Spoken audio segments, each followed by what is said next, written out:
there have been so many great moments in the UFC. So many moments where there's that guy that everyone loves, but you know, maybe you don't expect them to win or you don't expect them to get the shot that they deserve. And they go out there and they make everyone scream, jump up and down in joy. You know, like when the hero beats the villain, everyone's cheering. He saved the day. I'm gonna be going through my top 5 happiest moments in UFC history. These are the moments that I look back at that make me giggle and kick my feet in joy. Okay, this is subjective. This is not objective. This is my opinion. Fuck you. And first off, no better place to start than when Francis Ngannou dropped Fury. Okay. I included this because did I say UFC history? I said UFC history. Francis Ngannou was part of the UFC at one point. He was a champion, so I'll include this anyways. I included it mainly because Ngannou was loved. Nobody thought he was gonna win this. Let's be fair. Nobody thought he was gonna win this. There were people saying he gets knocked out, he gets schooled.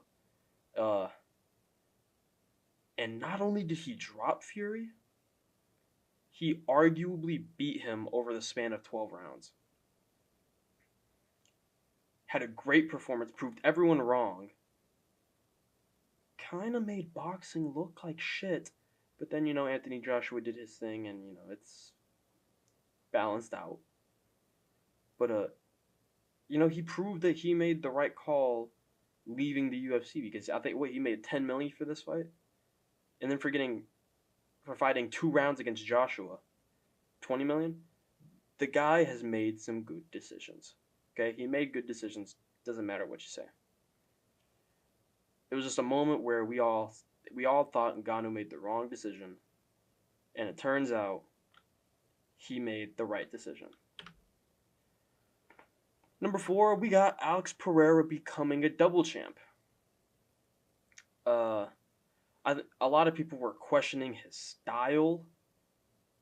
A lot of people were questioning his chin. People questioned his power at light heavyweight. Everyone was thinking that all of that only worked because he was fighting much smaller and weaker middleweights.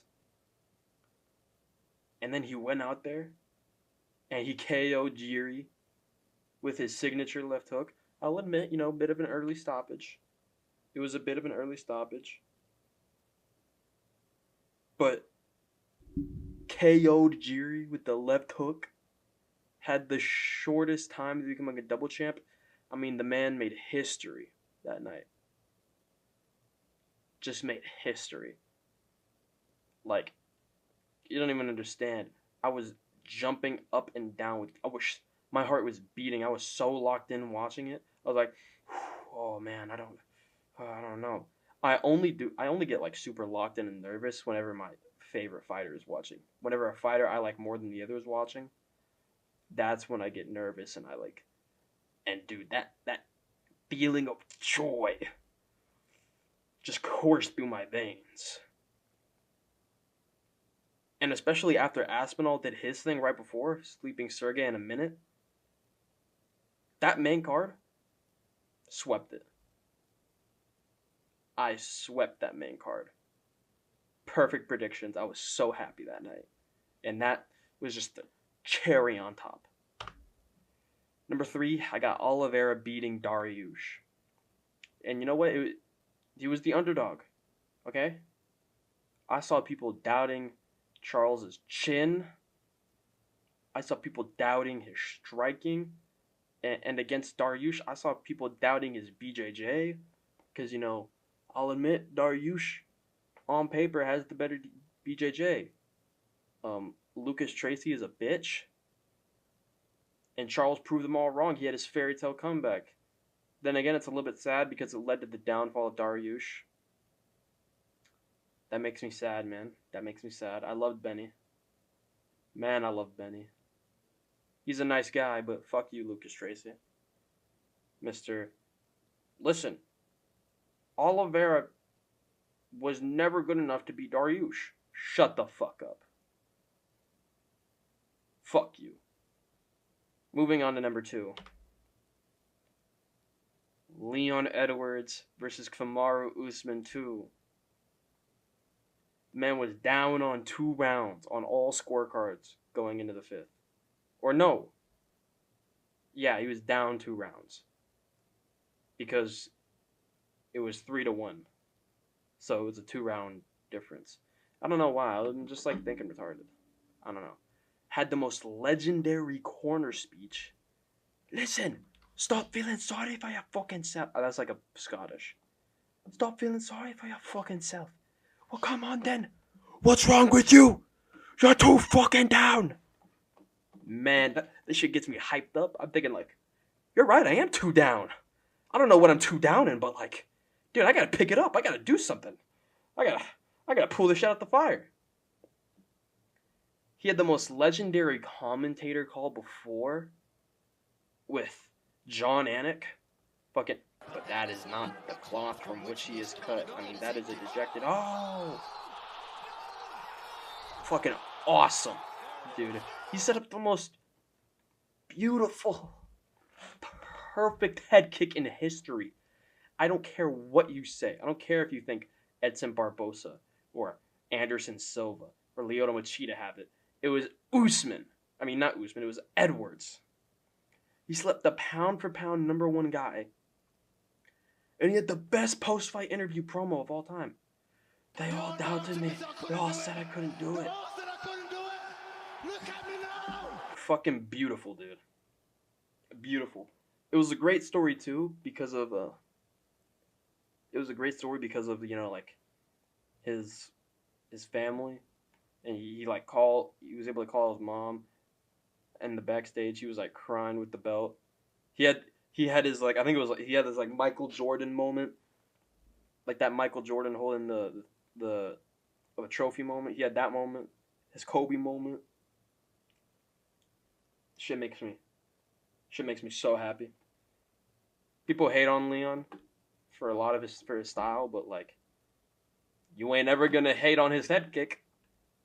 You can't hate on that win. And you know what you can't hate? Strickland versus Adesanya. I don't care what anyone says. Anyone who says, oh, Izzy would beat him in a rematch, you're stupid. You're stupid. Okay? Izzy's style will never beat Strickland's. Alright? And it wasn't a fluke. It wasn't just some luck of the gods. Strickland was just better. Okay? Adesanya was... Oh, I got those odds mixed up. That's supposed to be minus 670. He was a minus 670 closing, and Strickland was a plus 490, but I just rounded up to plus 500. You know, he was a fan favorite, but nobody expected him to win. People really only cared for the press conference because they thought, oh man, I'm just about to watch Strickland get knocked out and have to go back to seeing everyone dick ride Izzy. People had no faith in him. I mean, did I think he was gonna win?